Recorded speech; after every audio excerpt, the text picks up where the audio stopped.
Hey guys, welcome to source point. आज हम लोग डिस्कस करने वाले हैं वीज़ एंड आइज की पीटी 365 की पॉलिटी। तो पॉलिटी के हमारी काफ़ी लेसन कंप्लीट हो चुकी है, अब सिर्फ 2 लेसन आएगी। आज हम लोग यहाँ पे देखने वाले हैं कि इंपॉर्टेंट कॉन्स्टिट्यूशनल, स्टैट्यूटरी या फिर एग्जीक्यूटिव बॉडीज़ जो भी न्यूज़ में रही हैं उसके बारे में देखेंगे। और फिर कल हम लोग यहाँ पे देख लेंगे इंपॉर्टेंट आस्पेक्ट्स ऑफ गवर्नेंस। तो यहाँ पे जितनी टॉपिक है वो कल आपका कंप्लीट हो जाएगा। तो चलिए स्टार्ट करते हैं। ये कल कुछ क्वेश्चंस पूछी थी, उसके आंसर बता देती हूँ और साथ ही आज के लिए आपके पास कुछ प्रैक्टिस क्वेश्चंस होंगे। तो फर्स्ट क्वेश्चन यहाँ पे आपको करेक्ट बताना है। Election commission of India is a 5 member body. क्या ये कहीं पे भी डिफाइंड है कि इलेक्शन कमीशन में आपको 5 मेंबर बॉडी देखने को मिलते हैं?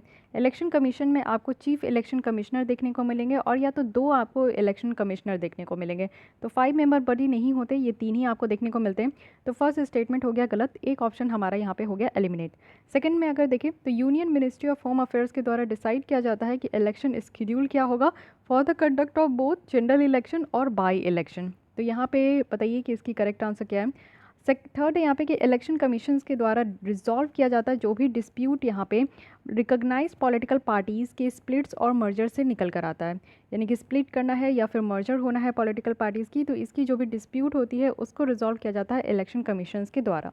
सो थर्ड स्टेटमेंट तो एब्सोल्युटली करेक्ट है। तो यहाँ पे एक ऑप्शन और चला गया। अब यहाँ पे आपको सेकंड के बारे में पता होना चाहिए कि जो इलेक्शन शेड्यूल होता है कि जनरल इलेक्शन कब करना है और बाई इलेक्शन कब करना है, यानी कि बीच में जब इलेक्शन होते हैं किसी भी पर्पस के कारण, अगर लोकसभा में प्राइम मिनिस्टर या फिर आपका कोई भी और मतलब कि प्राइम मिनिस्टर का ही मान लीजिए कि पोस्ट अगर खाली हो गया तो वैकेंट हो गए कोई भी रीज़न से, तो यहाँ पे बाई इलेक्शन मीड में ही कराना होता है। तो इसको कौन यहाँ पे बताते हैं कि इलेक्शन शेड्यूल कब किया जाएगा, तो union ministry of home affairs के द्वारा ये बताया जाता है। तो सेकेंड और थर्ड स्टेटमेंट इज़ करेक्ट, तो यहाँ पे सी ऑप्शन करेक्ट हो गया। नेक्स्ट आते हैं यहाँ पे इम्पीचमेंट को लेकर है जो कि सुप्रीम कोर्ट के जजेस के द्वारा जजेस का होता है। तो यहाँ पे आपको करेक्ट बताना है।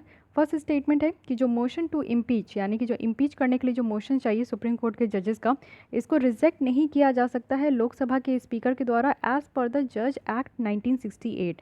इट मीन्स कि 1968 के द्वारा कहा जा रहा है कि इसको रिजेक्ट ही नहीं किया जा सकता।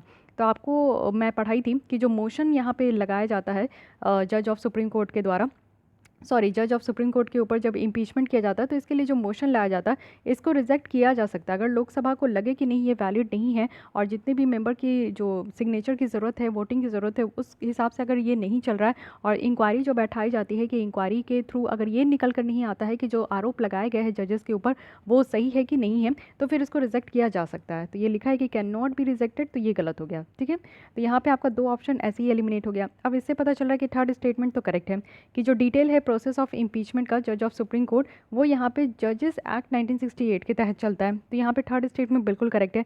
अब इससे आपको पता चल रहा है कि सेकंड स्टेटमेंट तो पढ़ने की ज़रूरत ही नहीं है क्योंकि ये आपका फ्री में ही 1 के साथ ये सेकंड भी चला गया। अगर आपको ये भी पता होगा ना कि सेकंड भी यहाँ पे गलत है, जैसे आप देखो कि कॉन्स्टिट्यूशन में ये डिफाइन किया गया है और डिटेल दिया गया है कि क्या इनकैपेसिटी और क्या मिसबिहेवियर है, लेकिन ये चीज़ आपको हम लोग ने डिस्कस किया था कि कॉन्स्टिट्यूशन में, संविधान में कहीं पे भी आपको देखने को नहीं मिलेगा कि इनकैपेसिटी होने का क्या मतलब है और मिसबिहेवियर होने का क्या मतलब है। यानी कि यहाँ पे कि क्या ऐसा हरकत किया जाएगा जिसको कि इंक्लूड किया जाएगा कि अब जो जज है सुप्रीम कोर्ट के उनको इनकैपेसिटी के कैटेगरी में रखा जाएगा या फिर मिसबिहेवियर के कैटेगरी में रखा जाएगा।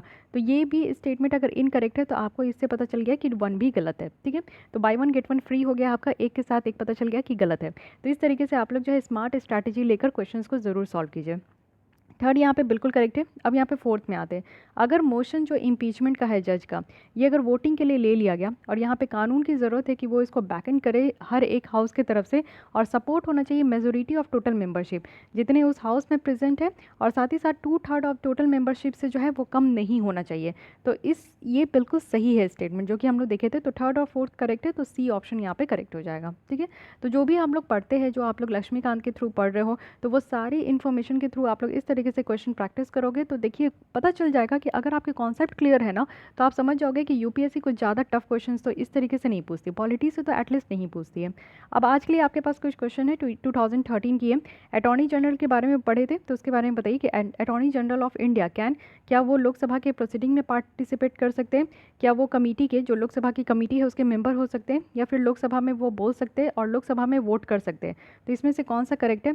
अब ऑप्शन देख के आप समझ गए होंगे कि चारों तो यहाँ पे करेक्ट करेक्ट नहीं है, तो कौन सा इनकरेक्ट है उसको आप एलिमिनेट करते जाइए और उसके बाद आपका यहाँ पे आंसर तक निकल जाओगे। तो कल मैं इसके आंसर बताऊंगी, आप लोग आंसर प्लीज़ कमेंट बॉक्स में दीजिए, एटलीस्ट सॉल्व तो कीजिए क्वेश्चन, ये प्रीवियस ईयर ही क्वेश्चन है, इसको सॉल्व कीजिएगा तभी आप लोग आगे बढ़ पाइएगा। नेक्स्ट यहाँ पे आते हैं 2012 का है, डीलिमिटेशन कमीशन के बारे में हमने पढ़ा था, तो इसके बारे में देख लीजिए, ऑलरेडी यूपीएससी ने क्वेश्चन पूछ चुका है। तो फर्स्ट है कि जो ऑर्डर है डीलिमिटेशन कमीशन का, उसको कोर्ट ऑफ लॉ में चैलेंज नहीं किया जा सकता है। सेकंड है कि जब ऑर्डर है डीलिमिटेशन कमीशन का, जब वो लोकसभा के सामने या स्टेट लेजिस्लेटिव असेंबली के सामने रखा जाता है, तो ये आपका मॉडिफिकेशन, यानी कि they can not effect any modification in the order, जो ऑर्डर है उसमें किसी भी तरीके का मॉडिफिकेशंस को ये इफेक्ट नहीं कर सकता। तो यहाँ पे आपको बताना है कि दोनों में से कौन करेक्ट है, first only, second only, both, या फिर नीदर। तो इसकी आंसर मैं कल बताऊंगी, तो फर्स्ट और सेकंड करके आप लोग आंसर कमेंट बॉक्स में लिख सकते हो। चलिए अब हम लोग आर्टिकल पे आते हैं, स्टार्ट करते हैं फर्स्ट आर्टिकल के साथ। तो इंपॉर्टेंट जितने कॉन्स्टिट्यूशनल बॉडी है, स्टैट्यूटरी बॉडी है और एग्जीक्यूटिव बॉडी जो न्यूज़ में रहे, उसके बारे में हम लोग पढ़ने वाले हैं। तो इन शॉर्ट अगर कहूँ कि ये जो पोर्शन आपका एम लक्ष्मीकांत में, वो आपका यहाँ पे रिवाइज होने वाला है। तो सबसे पहले देखते हैं, एक न्यू बॉडी बनाया गया है, नेशनल रिक्रूटमेंट एजेंसी, इसको NRA भी कहते हैं। तो यूनियन गवर्नमेंट के द्वारा अभी न्यू यहाँ पे अप्रूव कर दिया गया है कि हमारे यहाँ नेशनल रिक्रूटमेंट एजेंसी होगी, एक इंडिपेंडेंट बॉडी होगी जो कि हमारे यहाँ गवर्नमेंट जॉब होंगे, तो उसको एग्ज़ाम कंडक्ट कराने के लिए इस बॉडी को बनाया गया है। अब NRA की अगर बात करें तो कॉमन एलिजिबिलिटी टेस्ट जो है, इट मीन्स कि CET, इसको कंडक्ट कराया जाएगा रिक्रूटमेंट के लिए, वो भी नॉन गस्टेड पोस्ट के लिए। ये ध्यान रखना है कि जो इसको बनाया जा रहा है वो नॉन गस्टेड पोस्ट के लिए बनाया जा रहा है, गवर्नमेंट और पब्लिक सेक्टर बैंक के लिए। NRA की अगर बात करें तो ये सोसाइटी के जैसा इसको रजिस्टर किया गया है, जो हमारे यहाँ कानून है सोसाइटीज़ रजिस्ट्रेशन एक्ट, और इसको जो हेड करते हैं वो चेयरमैन है, जो कि यहाँ पे गवर्नमेंट ऑफ इंडिया में सेक्रेटरी के रैंक के चेयरमैन होनी चाहिए। थर्ड है यहाँ पे कि ये रिप्रेजेंटेटिव होंगे मिनिस्ट्री ऑफ रेलवे के, मिनिस्ट्री ऑफ फाइनेंस के एंड स्टाफ सिलेक्शन कमीशन के, रेलवे रिक्रूटमेंट बोर्ड के और यहाँ पे IBPS के। तो ये काफ़ी इंपॉर्टेंट है कि ये कहाँ कहाँ से रिप्रेजेंट करेंगे। तो सबसे पहले रेलवे के, क्योंकि रेलवे का एग्ज़ाम लेंगे, और साथ ही साथ मिनिस्ट्री ऑफ फाइनेंस होंगे क्योंकि फंडिंग वगैरह यहाँ पे दिया जाएगा, SSC का एग्ज़ाम लेंगे, और साथ ही साथ IBPS जो बैंकों का एग्ज़ाम होता है, वो सारे एग्ज़ाम इनके द्वारा कंडक्ट कराया जाएगा। अगर इसके अंदर देखें हम लोग यहाँ पे CET के अंदर, तो यहाँ पे जो कॉमन एलिजिबिलिटी टेस्ट होगा ये 1 साल में 2 बार होगा, और डिफरेंट जो यहाँ पे आपका मार्क्स होगा वो ग्रेजुएशन लेवल पे होगा, फिर आप लोग 12th पास कर लियो तो उस लेवल पे भी होगा, 10th पास कर लिए है तो उस लेवल पे भी होगा। इट मीन्स कि आप 3 लेवल पे आपको 3 मौका दिया जाएगा एग्ज़ाम देने का, और 1 साल में ये 2 बार होगा, एक बार 10th एग्ज़ाम के बाद होगा, एक बार 12th एग्ज़ाम के बाद होगा, और एक बार ग्रेजुएशन के बाद होगा। इनिशियली अगर हम लोग देखें ये कॉमन एलिजिबिलिटी टेस्ट जो है वो 3 एजेंसीज़ ही यहाँ पे करेगी, और कौन कौन 3 एजेंसीज़ है, तो रेलवे के लिए RRB है, बैंकों के लिए IBPS है, और SSC के लिए आपका यहाँ पे स्टाफ सिलेक्शन कमीशन है। बट बाद में इसको सारे फ्यूचर जितने भी रिक्रूटमेंट होते हैं उसको सबको धीरे धीरे करके इसके अंदर लाया जाएगा।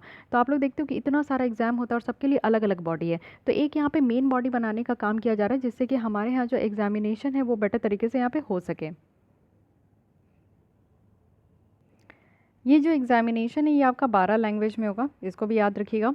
और ये जो कॉमन एलिजिबिलिटी टेस्ट है ये फर्स्ट लेवल टेस्ट होगा, जिसमें कि कैंडिडेट को शॉर्टलिस्ट की जाएगी, और जो स्कोर इसमें प्राप्त होगा वो अगले 3 साल के लिए वैलिड होगी। 3 साल तक आप इसको स्कोर को यूज़ कर सकते हो। अब देखते हैं कि एडवांटेज क्या है ये NRA बनाने का, नेशनल रिक्रूटमेंट एजेंसी बनाने का।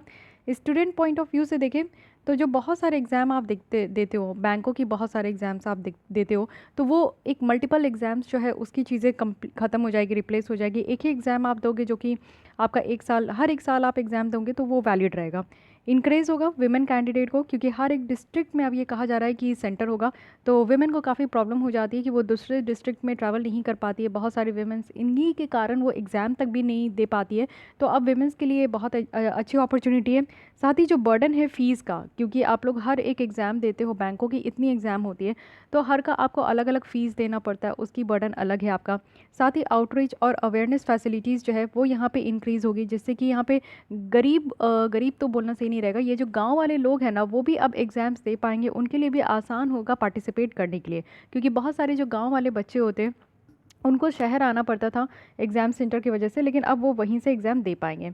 इंस्टीट्यूशन के लिए क्या फ़ायदा है, इससे क्या होगा कि जो उनका खर्चा होता था हर एग्ज़ाम सेंटर पे, हर एक सैटरडे संडे तो मुझे लगता है बैंक की एग्ज़ाम होती ही रहती है, तो उस हिसाब से उनका जो खर्चा होता था वो खर्च यहाँ पे बढ़ेंगे, कम होंगे। साथ ही सिंगल एग्ज़ाम से क्या होगा कि जो रिक्रूटमेंट साइकिल है वो यहाँ पे कम हो पाएगा, जिससे कि जो काम करने का, एडमिनिस्ट्रेशन की जो एफिशिएंसी है वो और बहुत ज़्यादा बढ़ पाएगी।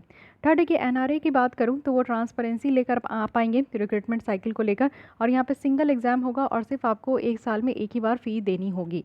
तो कितना अच्छा बात है हर किसी के लिए, यानी कि स्टूडेंट के लिए भी और इंस्टीट्यूशन के लिए भी। तो इसके बारे में ध्यान रखना है। नेक्स्ट आते हैं यहाँ पे नेशनल मेडिकल कमीशन बनाया गया है मेडिकल फील्ड के लिए, तो यूनियन गवर्नमेंट के द्वारा ये बनाई गई है। नेशनल मेडिकल कमीशन की बात करें तो ये आपका जो कानून है नेशनल मेडिकल एक्ट 2019, उसके तहत ये कानून बनाया गया है। इससे पहले जो है मेडिकल काउंसिल ऑफ इंडिया हुआ करता था, कंट्री के मेडिकल एजुकेशन रेगुलेटर जैसा। इसमें क्या है ना कि इशू क्या हुआ, बहुत ज़्यादा हो हंगामा हुआ, आपने देखा होगा, डिबेट डिस्कशंस बहुत सारे हुए इस कमीशन को बनाने के लिए। तो इश्यूज़ ये है कि पुअर रेगुलेशंस है यहाँ पे, अंडर ग्रेजुएट और जो पोस्ट ग्रेजुएट जो कोर्सेज़ है उसकी रेगुलेशंस बहुत पुअर है, लैक ऑफ अकाउंटेबिलिटी है, सही तरीके से यहाँ पे काम नहीं होता है, और काफ़ी ज़्यादा इसके ऊपर करप्शंस लगता है। सॉरी, ये मैं यहाँ पे कमीशन के बारे में नहीं बता रही हूँ, मेडिकल काउंसिल ऑफ इंडिया के बारे में बता रही हूँ कि मेडिकल काउंसिल ऑफ इंडिया को जो रिप्लेस कर अभी कमीशन बनाया गया है, तो मेडिकल काउंसिल ऑफ इंडिया में इश्यूज़ क्या क्या थे, क्या क्या प्रॉब्लम थी, जो कि इसको कन्वर्ट करके कमीशन बना दिया गया। तो पुअर रेगुलेशन था, यानी कि जो अंडर ग्रेजुएट और जो पुअर पोस्ट ग्रेजुएट जो यहाँ पे कोर्सेज थे उसको सही तरीके से रेगुलेट नहीं किया जा रहा था, साथ ही अकाउंटेबिलिटी की कमी थी और करप्शन बहुत ज़्यादा इसकी चार्जेस थी इसके ऊपर, इसलिए इसको हटाकर अब नेशनल मेडिकल कमीशन बनाया गया। यहाँ पे एक मेडिकल एजुकेशन सिस्टम होगा जिसमें कि इंश्योर किया जाएगा कि आपको एडुकेट और high quality medical professionals available कराएंगे, और साथ ही साथ यहाँ पर लेटेस्ट आपका मेडिकल रिसर्च किया जाएगा, और साथ ही साथ पीरियोडिक असेसमेंट होगा, यानी कि एक समय के बाद आपका 6 महीने में असेसमेंट होगा या एक साल में असेसमेंट होगा। तो इस तरीके का टाइम फिक्स कर दिया गया है। इफेक्टिव यहाँ पे ग्रीवियंस रिड्रेसल मैकेनिज्म है। इट मीन्स कि हर एक चीज़ में आप हर एक जगह देख रहे होंगे कि ये ग्रीवियंस रिड्रेसल मैकेनिज्म आ रही है, क्योंकि ये एक ऐसा जगह, एक ऐसा तरीका है जिससे कि अगर आप लोग को कोई भी परेशानी है, जैसे बच्चों को परेशानी है, फैकल्टी को परेशानी है, तो वो अपने परेशानियों को बता सके, और बताने का भी ऐसा नहीं कि बताकर छोड़ दिए, उसको कोई भी रिकॉग्नाइज़ नहीं करेगा, उसको रिकॉग्नाइज़ करने की भी अच्छी सिस्टम है और उसको एक रिजॉल्व करने के लिए भी अच्छी सिस्टम यहाँ पे बनाई जा रही है। तो ये एक ऐसा मैकेनिज्म निकल कर आ रहा है जो आप हर एक कानून में अब इस प्रोविजंस को आप देखोगे। मेंबर अगर देखें तो इसमें कितने मेंबर होंगे, टोटल बताया जा रहा है कि 33 मेंबर होंगे, जिसमें से चेयरपर्सन होंगे जो कि कोई मेडिकल प्रैक्टिशनर होंगे, 10 एक्स ऑफिसियो मेंबर होंगे। एक्स ऑफिसियो कहने का मतलब है कि वैसे मेंबर जो कि ऑलरेडी ऑफिस होल्ड करके रखे हैं, उनको एक दूसरा ऑफिस दिया जा रहा है। अब एक्स ऑफिसियो लगा देने का मतलब होता है कि वो दूसरे ऑफिस जो होल्ड कर रहे हैं उनसे उनको इनकम नहीं मिलेगा, वो अर्न नहीं करेंगे, अर्न करेंगे तो वो ऑफिस ऑफ प्रॉफिट हो सकता है। तो इसलिए यहाँ पे एक्स ऑफिसियो मेंबर इनको कहा जाता है, जिसमें कि हमारे अंडर ग्रेजुएट के और post graduate medical education board के प्रेसिडेंट होंगे, general of health service, directorate general of health service, director general और आईसीएमआर, ये सब यहाँ पे इसके मेंबर होंगे। 22 पार्ट टाइम मेंबर होंगे, यानी कि कम टाइम के लिए काम करेंगे और जब लगता है कि इनकी ज़रूरत है तो ये यहाँ पे काम करेंगे, जिसमें कि एटलीस्ट 60% जो मेंबर है ना वो मेडिकल प्रैक्टिशनर ही होनी चाहिए। यहाँ पे मेडिकल एडवाइजरी काउंसिल है, काउंसिल इसलिए बनाया जाता है कि वो एडवाइजरी बॉडी होती है, वो यहाँ पे मेन बॉडी को एडवाइस करती है। तो इस काउंसिल में क्या है कि प्राइमरी प्लेटफॉर्म होगा, यानी कि यहाँ पे आप लोग देखो कि स्टेट और जो यूनियन टेरिटरीज़ है वो अपने व्यूज़ और कंसर्न को जो भी यहाँ पे कमीशंस के सामने वो रख पाएंगे। उनको लगता है कि कुछ और भी चेंजेस करने की ज़रूरत है, जिससे कि मेडिकल इंस्टीट्यूशन को और जो बच्चे यहाँ पे पढ़ रहे हैं उनके लिए बेटरमेंट हो सकता है, तो वो किसी भी तरीके का एडवाइस यहाँ पे दे सकते हैं। साथ ही जो काउंसिल है वो यहाँ पे एनएमसी को एडवाइस करेगी, वो भी यहाँ पे जो भी स्टैंडर्ड है मेडिकल एजुकेशंस को डिटरमाइन करने के लिए और मेंटेन करने के लिए, वो सारे यहाँ पे चीज़ों को भी एडवाइस करेगी। फंक्शन क्या है इस कमीशन का? फंक्शन यही है कि यहाँ पे मेडिकल इंस्टीट्यूशन और जितने भी प्रोफेशनल हैं उनको रेगुलेट करने के लिए एक अच्छा खासा पॉलिसी इनके द्वारा बनाया जाएगा। जिस भी चीज़ की ज़रूरत होगी, जैसे कि हेल्थ केयर रिलेटेड जो ह्यूमन रिसोर्सेज या फिर इंफ्रास्ट्रक्चर या फिर मेडिकल में आप देखते हो कि बहुत सारे इक्विपमेंट की ज़रूरत होती है, तो उन सारे ज़रूरतों को ये पूरा करेंगे। साथ ही यहाँ पे स्टेट मेडिकल काउंसिल्स जो है उनके साथ कंप्लायंस करेंगे और यहाँ पे गाइडलाइन भी फ्रेम करेंगे कि कैसे फ़ीस रखना चाहिए। जैसे 50% सीट्स जो है वो यहाँ पे प्राइवेट मेडिकल इंस्टीट्यूशन के लिए रखा गया है और डिम्ड यूनिवर्सिटी के लिए रखा गया है, जो कि इस बिल के अंदर रेगुलेट होगा। एक ऑटोनोमस बोर्ड बनाया गया है जो कि स्वतंत्र बोर्ड होंगे, और इस कानून के तहत इसको सेटअप किया जा रहा है जो कि सुपरविजन करेंगे, यानी कि जो ये कमीशन है उसके सुपरविजन करने के लिए एक ऑटोनोमस बोर्ड बनाया जा रहे हैं जो कि स्वतंत्र तरीके से वो देखेंगे कि ये कमीशन सही तरीके से काम कर रहे हैं कि नहीं। अब इस बोर्ड में कौन कौन होंगे? तो इस बोर्ड में एक प्रेसिडेंट होंगे और 4 मेंबर होंगे, और ये सब कोई सेंट्रल गवर्नमेंट के द्वारा यहाँ पे अपॉइंट होकर आएंगे। इस बोर्ड में आप देखो तो under graduate medical education board होगा, पोस्ट ग्रेजुएट भी मेडिकल एजुकेशन यहाँ पे आपका बोर्ड होगा, जो कि सारे मेडिकल एजुकेशंस को वो रेगुलेट करेंगे, स्टैंडर्ड करेंगे। मेडिकल असेसमेंट और रेटिंग बोर्ड अगर देखें तो वो इंस्पेक्शंस के लिए है, रेटिंग करने के लिए है जितने भी मेडिकल इंस्टीट्यूशन है, तो वहाँ पे कैसी परफॉर्मेंस चल रही है बच्चों की, फैकल्टी की, तो उसके अकॉर्डिंग उनको रेट किया जाएगा। एथिक्स और मेडिकल रजिस्ट्रेशन बोर्ड की बात करें तो वो यहाँ पे जो भी प्रोफेशनल कंडक्ट है उनको वो प्रमोट करेंगे, और साथ ही साथ जो नेशनल रजिस्टर्स है उनको भी यहाँ पे वो मेंटेन करेंगे। जैसे कि जो मेडिकल प्रैक्टिशनर जो आप 4 साल पढ़ते हैं उसके बाद प्रैक्टिस करने के लिए जो लाइसेंस की ज़रूरत है वो यहाँ पे लाइसेंस दिया जाएगा, और कम्युनिटी हेल्थ प्रोवाइडर्स भी होंगे यहाँ पे। तो ये सारा काम इस ऑटोनोमस बॉडी के अंदर किया जाएगा। अब एंट्रेंस एग्ज़ाम की बात की जा रही है तो यहाँ पे एक uniform national eligibility cum entrance test होगा, जिसमें कि अंडर ग्रेजुएट और जो पोस्ट ग्रेजुएट सुपर स्पेशलिटी जो मेडिकल एजुकेशंस है सारे मेडिकल इंस्टीट्यूशन में उसमें एडमिशन होगा। और एनएमसी में आप देखो कि कुछ एक स्पेसिफाई किया गया कि कैसे कॉमन काउंसलिंग किया जाएगा एडमिशन के लिए। उसके बाद तो ये हो गया आपका, जब आप मेडिकल पढ़ने जाओगे तो चाहे आप यूजी में जाओ या पीजी में जाओ, आप जब पढ़ने जाओगे तो आपको यहाँ पे नीट का एग्ज़ाम देना है जो कि यूनिफॉर्म होता है। उसके बाद आप जब पढ़ के निकल जाओगे तो उसके लिए भी आपका नेक्स्ट एग्ज़ाम होगा जो कि नेशनल एग्जिट टेस्ट होगा। इट मीन्स कि इस कानून के तहत इसको मेंशन किया गया, और ये लाइसेंस लेने के लिए एग्ज़ाम होगा। जैसे पहले क्या था कि ऑटोमेटिक लाइसेंस मिल जाता था, आप 4 साल एमबीबीएस करते हो तो आपको प्रैक्टिस करने के लिए आपको लाइसेंस जो है ना वो बिल्कुल मिल जाएगा। लेकिन अब ये थोड़ा टफ बना दिया गया है, 4 साल पढ़ने के बाद भी आपको एक एग्ज़ाम क्रैक करना होगा जो कि एग्जिट है, यानी कि आप बाहर निकल रहे हो, और लाइसेंस लेने के लिए आपको यहाँ पे एग्ज़ाम को पास करना होगा। जो पास करेंगे उन्हीं को यहाँ पे लाइसेंस दिया जाएगा एमबीबीएस करने के बाद, ठीक है। उसके बाद लिमिटेड लाइसेंसिंग भी है। इस कानून के अंदर एक नया पॉइंट और है कि यहाँ पे लिमिटेड लाइसेंसिंग भी ग्रांट किया जाएगा, यानी कि सर्टेन यहाँ पे मिड लेवल आपका प्रैक्टिशनर होंगे जो कि मॉडर्न मेडिकल प्रोफेशनल से यहाँ पे कनेक्टेड होंगे, और वो यहाँ पे मेडिसिन को प्रैक्टिस करेंगे। ये जो मिड लेवल प्रैक्टिशनर्स हैं वो यहाँ पे कुछ स्पेसिफाइड जो मेडिसिन है उसको प्रिस्क्राइब करेंगे, वो भी प्राइमरी और प्रिवेंटिव हेल्थ केयर के लिए। तो यहाँ पे आपका लिमिटेड लाइसेंस है, यानी कि लाइसेंस आपको सिर्फ प्रिस्क्राइब करने के लिए दिया जाएगा कि जो प्राइमरी और प्रिवेंटिव हेल्थ केयर है, जैसे कि किसी को जुकाम हो गया तो उसके लिए दवा देना है, या फिर कोई डायरिया हो गया तो उसके लिए दवा देना है, टाइफाइड हो गया तो उसके लिए दवा देना है, उसका प्रिवेंटिव हेल्थ केयर मेजर्स लेकर आना है, तो वो सारा काम जो है इनिशियल लेवल पे ये करने के लिए यहाँ पे दिया जाएगा। तो this is all about the national medical commissions, तो ध्यान रखिएगा। अब एक बॉडी बहुत ज़्यादा न्यूज़ में रहती है, ये है national human right commission, which is very important. Please इसको स्टार मार्क कर लीजिए, बहुत इंपॉर्टेंट है। रिसेंटली सुप्रीम कोर्ट के द्वारा अलाउ किया गया है कि national human right commission intervene कर सकती है, वो भी सुयो मोटो रिट पिटीशन में। अगर उनको कोई भी माइग्रेंट लेबर्स के ऊपर प्रॉब्लम या फिर मिसरीज देखने को मिलता है, जैसे कि लॉकडाउन हुआ था तो आप देखे थे कि माइग्रेंट लेबर को कितना ज़्यादा प्रॉब्लम झेलना पड़ा था। सबसे ज़्यादा प्रॉब्लम अगर कोई झेला था तो वो हमारे यहाँ के माइग्रेंट लेबर थे, उनके लिए कोई ज़्यादा खास फैसिलिटी नहीं प्रोवाइड किया गया था in the initial phase of lockdown. तो उनको देखते हुए ऐसा लगेगा, अगर सुप्रीम कोर्ट के द्वारा ये कहा गया था कि अगर ऐसा लग रहा है कि उनकी ह्यूमन राइट्स कहीं वायलेट हो रही है तो यहाँ पे सुयो मोटो रिट पिटीशन यहाँ पे दायर करने का अधिकार दे दिया गया था नेशनल ह्यूमन राइट कमीशन को। इट मीन्स कि अगर यहाँ पर इस कमीशन को ऐसा लगता है कि नहीं, अगर माइग्रेंट लेबर्स की अगर कोई भी तरीके की राइट्स जो है, human right, being a human हमारी भी कुछ राइट्स होती है, अधिकार होती है, तो वो अगर वायलेट हो रहा है तो वो यहाँ पे अपने आप कॉग्निजेंस में ले सकते हैं। और जो रिट है आपका 5 तरीके का जो रिट होता है, हैबेस कॉर्पस, क्यू वारंटो, सर्शरी और साथ ही साथ प्रोहिबिशन, तो ये सारे जो रिट्स होते हैं उसको पास यहाँ पे आपका रिट पिटीशन करने का भी यहाँ पे अधिकार दिया गया है। तो अब हम लोग थोड़ा सा रिवाइज कर लेते हैं जो भी आपका एम लक्ष्मीकांत में दिया गया है इसके बारे में। तो ये एक स्टैट्यूटरी बॉडी है, याद रखना कॉन्स्टिट्यूशनल बॉडी नहीं है, बहुत कन्फ्यूजन होता है। स्टैट्यूटरी बॉडी है क्योंकि कानून के द्वारा बनाया गया, और ये कानून है prevention of human rights act 1993 का। ये जो कानून है इसमें ये रखा गया है कि स्टेट में भी स्टेट ह्यूमन राइट कमीशंस बनाया जाएगा, और ह्यूमन राइट कोर्ट होंगे जो कि ह्यूमन राइट को प्रोटेक्ट करने के लिए बनाया जाएगा।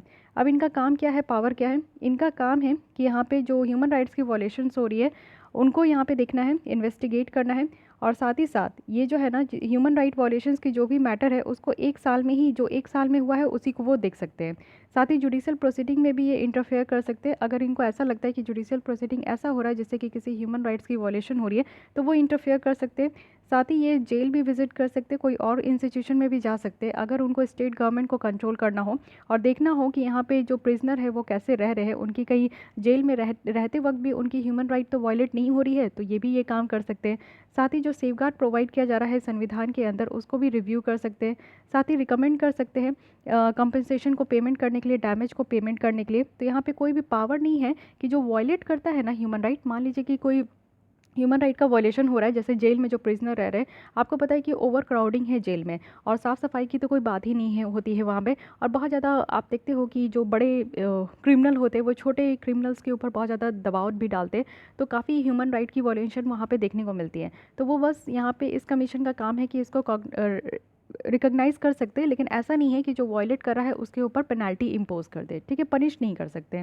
साथ ही कैन अंडरटेक और प्रमोट कर सकते हैं रिसर्च, उनको लगता है कि ह्यूमन राइट के फील्ड में कुछ और रिसर्च होना चाहिए तो उसको प्रमोट कर सकते हैं। और ह्यूमन राइट कमीशन के पावर्स के पास सिविल कोड का पावर है। सिविल कोड का पावर है, इट मीन्स कि आप देखते हो कि छोटी मोटी जो यहाँ पे जो आपकी सिविल, जैसे किसी को थप्पड़ मार दिया, किसी को गाली दे दिया, या इस तरीके का जो हरकत होती है, तो उसके लिए यहाँ पे पावर है सिविल कोड का भी कि वो इनके ऊपर जो है एक्शन ले सकते हैं। साथ ही उनको एनुअल रिपोर्ट भी सबमिट करना होता है प्रेसिडेंट ऑफ इंडिया को, जो कि यहाँ पे वो देखते भी हैं। रिसेंटली क्या है कि पार्लियामेंट के द्वारा पास किया गया है protection of human rights act 2019 का, जिसमें कि यहाँ पे जो सिलेक्शन प्रोसेस है नेशनल ह्यूमन राइट कमीशन के चेयरमैन का और मेंबर का, उनकी ट्रांसपेरेंसी के लिए इसको लाया गया है। तो अब देखते हैं कि कंपोजिशन क्या है नेशनल ह्यूमन राइट कमीशन का। तो पहले देखते हैं कि पहले की जो ओरिजिनल एक्ट है 1993 की और जो अभी अमेंड किया गया है इसमें क्या डिफरेंस है। तो कंपोजिशन अगर हम लोग देखें तो पहले कानून में क्या था कि यहाँ पे जो चेयरपर्सन होंगे वो पर्सन होंगे जो कि यहाँ पे chief justice of supreme court होंगे, ठीक है। साथ ही साथ यहाँ पे 2 पर्सन भी होंगे जिनके पास ह्यूमन राइट से रिलेटेड अच्छा खासा नॉलेज होगा, तो उनको मेंबर बनाया जाएगा। इस कानून के तहत क्या है कि जो चेयरपर्सन होंगे बहुत सारे कमीशंस के, जैसे कि national commission for scheduled caste के मेंबर होंगे, नेशनल कमीशन फॉर जो स्केड्यूल ट्राइब है उसके चेयरमैन यहाँ पे मेंबर होंगे, और नेशनल कमीशन फॉर वुमेन जो है वो यहाँ पे इसके मेंबर जैसे होंगे, ठीक है। तो इनके जो चेयरपर्सन होंगे वो यहाँ पे नेशनल ह्यूमन राइट कमीशन के मेंबर होंगे। तो ये था ओरिजिनल कानून में। अभी जो अमेंड किया गया है इसमें ये रखा गया है कि जो पर्सन है वो यहाँ पे chief justice of India supreme court के जो है वो यहाँ पे हो सकते हैं, और अगर सुप्रीम कोर्ट के जज है तो वो भी यहाँ पे चेयरमैन बन सकते हैं। तो नया ऐड किया गया है कंपोजिशन में, यानी कि चेयरमैन पहले कौन थे, तो चीफ जस्टिस ऑफ इंडिया ही बन सकते थे, लेकिन अब क्या है कि जो सुप्रीम कोर्ट के जज है वो भी यहाँ पे चेयरपर्सन बन सकते हैं नेशनल ह्यूमन राइट कमीशन के। सेकंड पॉइंट ये है कि यहाँ पे 3 मेंबर को अलाउ किया गया है कि उनको अपॉइंट किया जाएगा, और एटलीस्ट 1 जो होंगे ना वो यहाँ पे वेमेन होंगे, 3 में से 1 जो है यहाँ पे महिला होगी। साथ ही साथ यहाँ पे चेयरपर्सन होंगे national commission for backward classes के, साथ ही साथ national commission for protection of child right के भी होंगे, और चीफ कमिश्नर होंगे जो कि पर्सन विद डिसेबिलिटी के। तो ये 3 आपका इंक्लूड किया गया है। पहले यहाँ पे आपका स्केड्यूल कास्ट, स्केड्यूल ट्राइब और विमेन थे, बट यहाँ पे आपका पर्सन PWD भी आ गया, पर्सन विद डिसेबिलिटी है, और चाइल्ड राइट के लिए भी यहाँ पे इंक्लूड किया गया है, तो ये ध्यान रखना है। अब चेयरपर्सन अगर हम लोग स्टेट ह्यूमन राइट कमीशन का देखें तो पहले के कानून के थ्रू क्या था कि जो चीफ जस्टिस है हाई कोर्ट के, उस हाई कोर्ट के, तो वो इस कमीशन के चेयरपर्सन होते थे। बट अब क्या है कि हाई कोर्ट के जो चीफ जस्टिस है उसके साथ साथ अगर हाई कोर्ट के जज भी है ना, तो वो भी यहाँ पे स्टेट ह्यूमन राइट कमीशन के चेयरपर्सन बन सकते हैं। अब टर्म ऑफ ऑफिस के बारे में अगर देखें तो पुराना जो कानून था इसमें है कि इस कानून के द्वारा जो चेयरपर्सन और जो मेंबर होते हैं नेशनल ह्यूमन राइट कमीशन और स्टेट ह्यूमन राइट कमीशन के, वो यहाँ पे 5 साल का ऑफिस होल्ड करेंगे, और या तो उनकी 70 ईयर्स हो जाती है, यानी कि 5 ईयर्स या फिर 70 ईयर्स हो गई, दो जो पहले हो गया उस हिसाब से उनका टेन्योर होगा। लेकिन अब क्या है कि यहाँ पे रिड्यूस कर दिया गया है ऑफिस ऑफ टर्म, अब सिर्फ 3 साल तक है, और एज यहाँ पे 70 ईयर्स ही है, ठीक है। तो 5 ईयर्स से यहाँ पे आपका सॉरी जो 5 ईयर्स लिमिट था रीअपॉइंटमेंट के लिए, इसको भी हटा दिया गया है कि 5 साल के बाद उनका फिर से रीअपॉइंटमेंट होगा। लेकिन अब ध्यान रखना है कि यहाँ पे रीअपॉइंटमेंट नहीं होगा, और पहले जो एज का था कि 70 ईयर्स है और टेन्योर आपका 5 ईयर्स तक है, तो 70 ईयर्स एज इट इज़ है, बट जो टेन्योर है 5 ईयर्स का वो घटा के 3 ईयर्स कर दिया गया है। यूनियन टेरिटरी के लिए क्या है, तो पहले तो कोई प्रोविज़न नहीं था यूनियन टेरिटरी के लिए, लेकिन अब है यहाँ पे कि सेंट्रल गवर्नमेंट जो है वो यहाँ पे कन्फियर कर सकते हैं स्टेट ह्यूमन राइट कमीशंस को कि वो अपने फंक्शंस को यूनियन टेरिटरीज़ के द्वारा भी डिस्चार्ज कर सकते हैं। और जैसे कि आप देखोगे जो फंक्शंस यहाँ पे ह्यूमन राइट्स का रिलेटेड है, in the case of Delhi ये यहाँ पे नेशनल ह्यूमन राइट कमीशंस के द्वारा ही ये आपका डील किया गया था। लेकिन अगर कोई स्टेट की ह्यूमन राइट कमीशन है तो वो यहाँ पे यूनियन टेरिटरी को भी कन्फियर कर सकते हैं, वहाँ भी यूनियन टेरिटरी के द्वारा भी उनका फंक्शन डिस्चार्ज किया जा सकता है। तो ये सारे कुछ चेंजेस किए गए हैं यहाँ पे, जो कि काफ़ी इंपॉर्टेंट है। इस टेबल को 3-4 बार आप पढ़ोगे तो आपके माइंड में हर एक पॉइंट जो है सेट हो जाएगा। फाइन, अब आते हैं नेक्स्ट बॉडी के ऊपर, जो कि अगेन वेरी इंपॉर्टेंट है, सेंट्रल विजिलेंस कमीशन CVC है। तो CVC जो है रिसेंटली न्यूज़ में इसलिए थे क्योंकि इनके द्वारा पब्लिक सजेशन दिया गया है मिनिस्ट्री फॉर सिस्टमेटिक चेंजेस करने के लिए, और सजेशन दिया गया है प्रिवेंटिव विजिलेंस के लिए, फोकस करना है rather than punitive vigilance approach. तो प्रिवेंटिव है यानी कि बचाने के लिए यहाँ पे फोकस किया जा रहा है, ना कि करप्शन करने के बाद बचाने का। तो देख लेते हैं पहले CVC के बारे में, हम लोग यहाँ पे बेसिक देखते हैं। जो आपका एम लक्ष्मीकांत है उसके बारे में।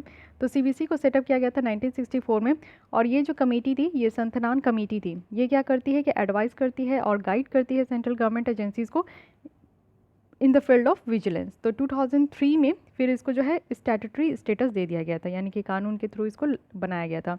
सीवीसी में आप देखो तो मल्टी मेंबर बॉडी है, जिसमें कि एक तो सीवीसी होंगे, सेंट्रल विजिलेंस कमिश्नर होंगे इनके चेयरपर्सन, और 2 से ज़्यादा यहाँ पे आपके विजिलेंस कमिश्नर नहीं होने चाहिए।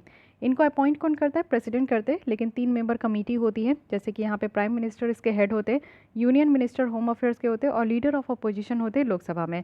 तो इस कमेटी के द्वारा बताया जाता है कि कौन से यहाँ पे आपके रिकमेंडेशन दिया जाता है, उनके द्वारा यहाँ पे ये सारे लोग जो है अपॉइंट होकर आते हैं।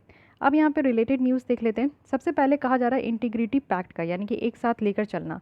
सीवीसी की अगर हम लोग बात करें, सेंट्रल विजिलेंस कमीशन, इनके द्वारा स्टैंडर्ड जो ऑपरेटिंग प्रोसीजर था उसको अमेंड किया गया है, वो भी इंटीग्रिटी पैक्ट के ऊपर, और वो भी गवर्नमेंट ऑर्गेनाइजेशन में, जिसमें कि कुछ एक्टिविटीज़ यहाँ पे प्रोक्योर किया जाता है। और जो मैक्सिमम टेन्योर है इंटीग्रिटी एक्सटर्नल मॉनिटर का, उसको रेस्ट्रिक्ट किया जाता है, जो कि 3 साल तक के लिए है। तो एक्चुअली ये इंटीग्रिटी पैक्ट है क्या? सारे जो मिलजुल कर यहाँ पे आपका खेल है वो इंटीग्रिटी पैक्ट को समझने के लिए। एक्चुअली ये एक विजिलेंस टूल है, जिसमें कि आपका एग्रीमेंट किया जाता है डिफरेंट डिफरेंट वेंडर्स से, बिडर्स से, बायर्स से। वो यहाँ पे कमिट करते हैं इस टूल से, और साथ ही साथ वो यहाँ पे कोई भी तरीके का करप्ट केसेस, करप्शन नहीं करेंगे। एक्चुअली सीवीसी का काम क्या है कि जहाँ भी करप्शंस होता है ना, उनको वो देखते हैं, करप्शन कम करने का काम होता है। तो इसलिए पहले क्या था कि करप्शन हो जाने के बाद ये इन्वेस्टिगेट करते हैं, लेकिन अभी इनका है कि ये सजेशन दिया गया है कि प्रिवेंटिव मेजर्स लेकर चलना है। इट मीन्स कि ऐसा काम करना है कि उस कहीं पर भी करप्शन ही ना हो, ठीक है। तो उसके लिए इंटीग्रिटी पैक्ट की बात की जा रही है कि सारे डिफरेंट डिफरेंट जो यहाँ पे स्टेक होल्डर्स है उनको एक साथ मिलाया जाए। इट मीन्स कि बीडर्स को, वेंडर्स को, बायर्स को, सबको, सारे दोनों पार्टीज़ को कमिट किया जाए कि वो यहाँ पे कोई भी करप्ट इन्फ्लुएंस वाला काम नहीं करेंगे। साथ ही जो इनकी इम्प्लीमेंटेशन है वो यहाँ पे इंडिपेंडेंट जो एक्सटर्नल मॉनिटर है, जो बाहर के जो एकदम स्वतंत्र इंडिपेंडेंट एक्सटर्नल मॉनिटर है, उनके द्वारा ये इम्प्लीमेंट किया जाएगा। साथ ही साथ अगर हम लोग देखें कि जो इंटीग्रिटी पैक्ट है ये दोनों है, एक तो लीगल डॉक्यूमेंट भी है, यानी कि लॉ के द्वारा भी बैक एंड किया जा रहा है, और एक प्रोसेस भी है। साथ ही साथ इसको बहुत सारे लीगल सेटिंग्स के द्वारा अडेप्ट भी किया जाएगा। अगर आईपी की बात करूँ, इंटीग्रिटी पैक्ट की बात करूँ, तो इसको ट्रांसपेरेंसी इंटरनेशनल के द्वारा डेवलप किया जाएगा 1990s में। तो ये इतनी बातें आपको ध्यान रखनी है, और ये बहुत इंपॉर्टेंट है, बहुत नया है, क्योंकि सीवीसी अपने काम करने के तरीके को चेंज करने का कोशिश कर रही है, क्योंकि आपको पता होना चाहिए कि हर एक जगह करप्शन है।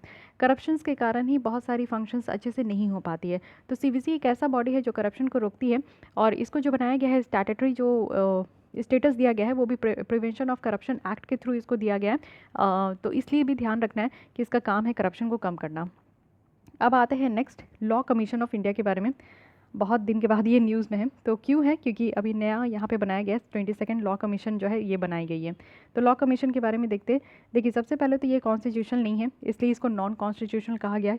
क्योंकि कॉन्स्टिट्यूशनल बॉडी कौन से होते हैं? वो बॉडी होते हैं जिसके लिए आप आर्टिकल्स में पढ़ते हो, जैसे कि फाइनेंस कमीशन, उनके लिए आर्टिकल है 280। तो ये क्या हो गया? जिसके बारे में एक अलग से आर्टिकल मेंशन है कॉन्स्टिट्यूशन में, उसको हम लोग कॉन्स्टिट्यूशनल बॉडी कहते हैं। फाइन, ये नॉन स्टैट्यूटरी है, अब इसको कोई कानून भी लाकर नहीं बनाया गया है, और इसको बनाया गया है आपका गवर्नमेंट ऑफ इंडिया के द्वारा, टाइम टू टाइम बनाया जाता है। ये एग्जीक्यूटिव बॉडी है, ये काम करती है, ठीक है, एग्जीक्यूट करती है, इसलिए इसको एग्जीक्यूटिव बॉडी कहते हैं, और सरकार के ऑर्डर के द्वारा ही इसको बनाया जाता है। लॉ कमीशन की बात करें तो यहाँ पे जो रेफरेंस है वो सेंट्रल गवर्नमेंट के द्वारा दिया जाता है, या सू मोटो भी होता है, या फिर रिसर्च भी लिया जाता है। कोई कानून के ऊपर रिसर्च करना है, या फिर कोई एग्जिस्टिंग कानून के ऊपर रिसर्च करना है।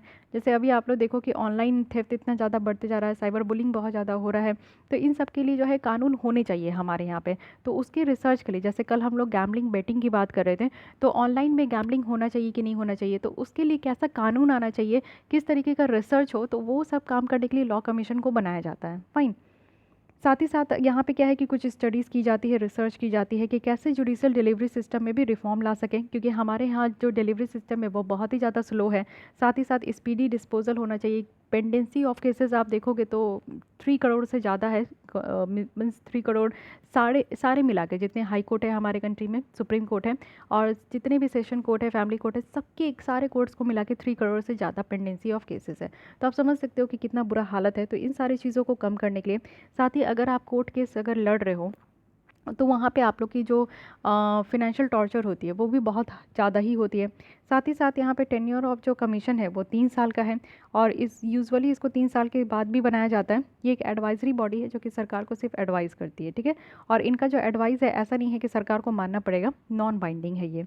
फर्स्ट लॉ कमीशन कब बनाया गया था? तो ये जो अंग्रेज़ों के टाइम पे बनाया गया था 1834 में, वो भी चार्टर एक्ट 1833 के द्वारा। और इसके जो चेयरमैन थे वो लॉर्ड मैकाले थे।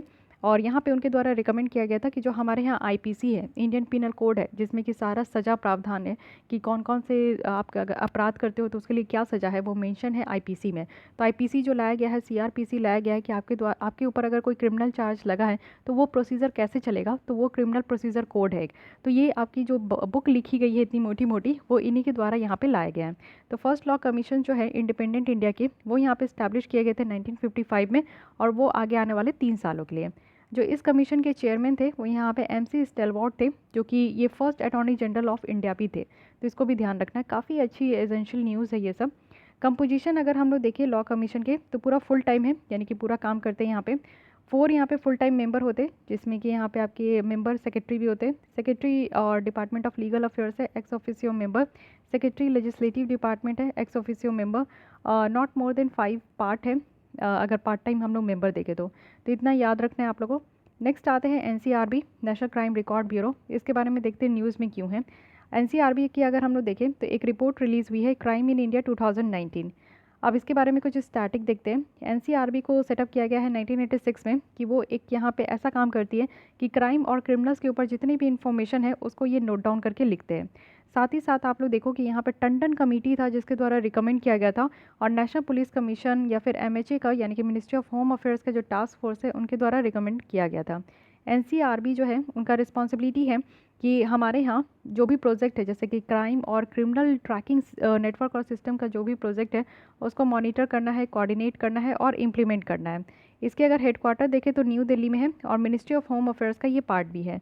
फर्स्ट एडिशन अगर हम लोग देखें क्राइम इन इंडिया का, तो ये आपका 1953 के साल में था, और लेटेस्ट एडिशन अगर हम लोग इस रिपोर्ट का देखें तो 2019 में आया है।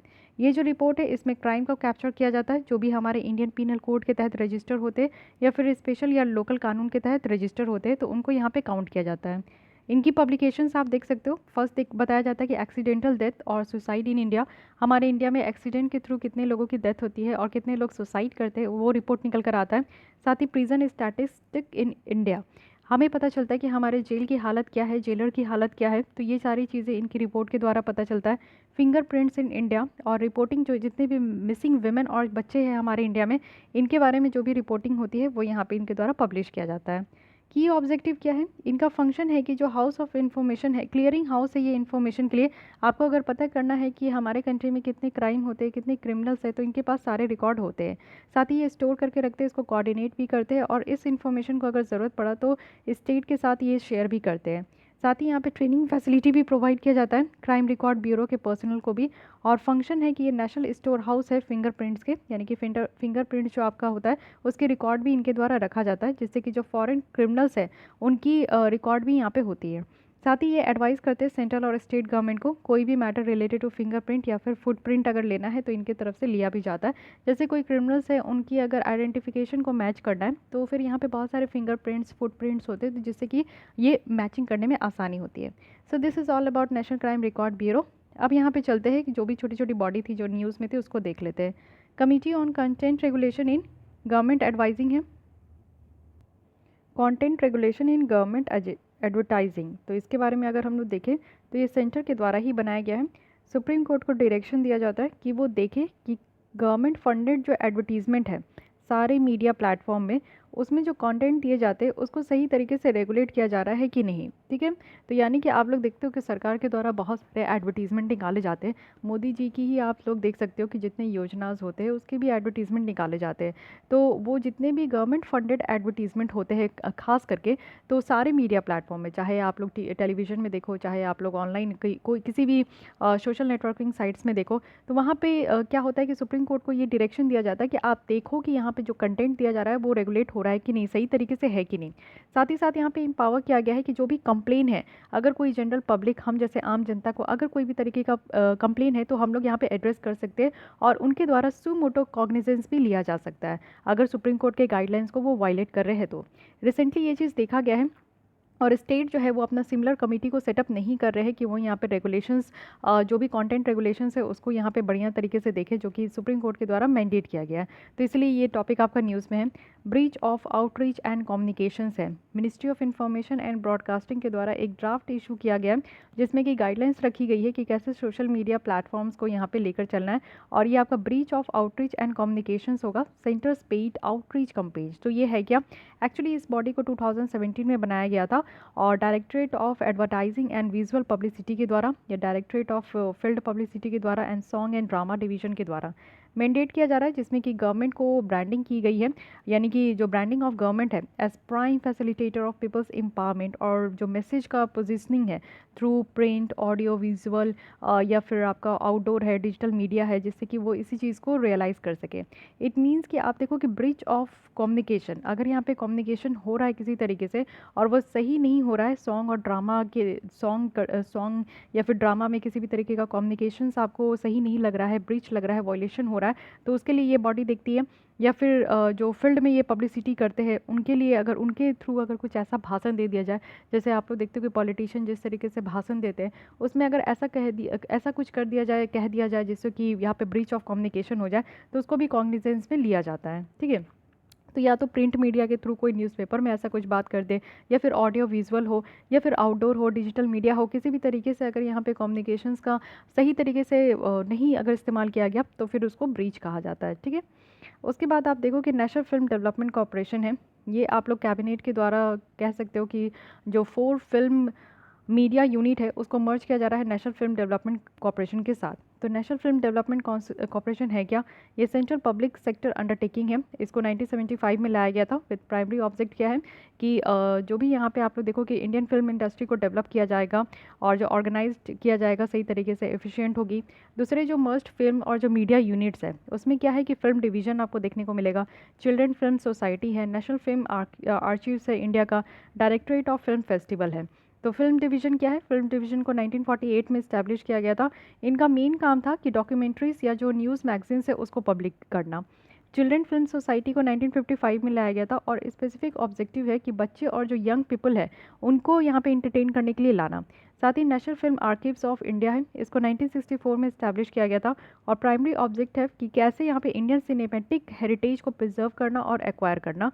साथ ही डायरेक्टरेट ऑफ फिल्म फेस्टिवल है, जिसको 1973 में सेटअप किया गया था, और इसमें जो इंडियन फिल्म्स है उसको प्रमोट करना और कल्चर एक्सचेंज को प्रमोट करना। तो ये 4 है जिसको कि अब मर्ज कर दिया गया है और एक ही यूनिट में रहेगा, वो भी नेशनल फिल्म डेवलपमेंट कॉरपोरेशन के तहत।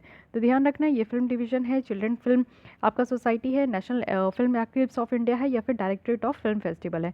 एक बच्चों से रिलेटेड है, साथ ही साथ आपका डॉक्यूमेंट्री भी है, और साथ ही साथ यहाँ पे हमारी जो पुरानी कल्चरल जो ट्रेडिशन चलते आ रही है फिल्म की, उसको यहाँ पे सेव करना है, कल्चर करना मीन्स कल्चर एक्सचेंज करना है और इंडियन फिल्म्स को प्रमोट करना है।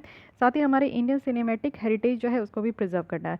तो ये 4 फील्ड है जिसको कि मर्ज किया गया है, तो ये चारों को ध्यान रखना है। ओके, सो ये रही हमारे यहाँ पे कॉन्स्टिट्यूशनल स्टैट्यूटरी बॉडी के बारे में। कल आपका एक लास्ट लेसन आएगा जो कि है इंपॉर्टेंट आस्पेक्ट ऑफ गवर्नेंस, जो कि छोटे मोटे यहाँ पे टॉपिक है, उसको भी हम लोग देख लेंगे। छोटे मोटे टॉपिक नहीं कह सकते, काफ़ी इंपॉर्टेंट होते हैं, इसी से अगर क्वेश्चन बन जाए तो फिर तो दिक्कत की बात है। तो इसलिए सारे टॉपिक्स को एक एक करके हम लोग डिस्कस कर लेंगे। अभी कोई भी और PT 365 पब्लिश नहीं हुई है, और ना ही फरवरी मंथ की यहाँ पे करंट अफेयर्स मैगजीन पब्लिश हुई है। तो जो भी पब्लिश होगी उसकी लेसन आप लोग को मिल जाएगी, तो प्लीज़ थोड़ा पेशेंस रखिए। आई डोंट नो इतना डिले क्यों हो रहा है, बट कोई बात नहीं, सब आते जाएगा, मैं आपके साथ शेयर करते जाऊँगी। तो आज के लिए बस इतना ही, मिलते हैं कल।